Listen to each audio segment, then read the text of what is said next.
Şala, bugün Əli ilə Amin sən məşq edəcək. Yəni bilərsiniz, bizdə ayda bir dəfə 2 dənə uşağı bölürük, 2 dənə uşaq. Onlar sən məşq edəcək və məşq proqramlarını çəkəcəyik və paylaşacağıq TikTokda, Instagramda və özünüz rəy bildirəsiniz. Kimin məşqi, ya Əlinin, ya Aminin məşqi kimin xoşuna gəlirsə, orada rəylərini bildirər. Uğurlarsın. Təkərdə girən Amin keçir arkasına olma edirik. Raftan size bir şey edeyim. Sonra böyle. Sakin. Sonra sallar.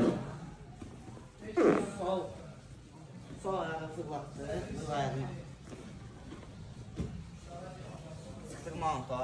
Mantdan. Girdi ayağına, rəqib döyüşəndən sonra girdi ayağına, divar sınışır.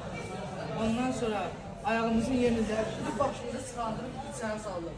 İçəri salandan sonra əllərimizi dəyişdik. Buradan çox hafifsinə.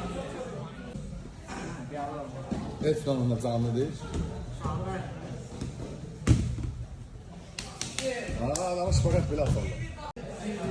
Rəqibin ayağına girir, buradan keçir arkasına.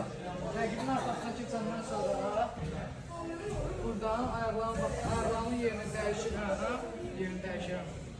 Ayaqlarımın yerini dəyişdim və Güzel. Biz tamam size başka muhabbet edeceğiz. Geç bir ayağa elimizi koyduk. Donma başkanı iyi şeydir. Elimizi soğursa sildirdi. Sildi. Geçti bakma.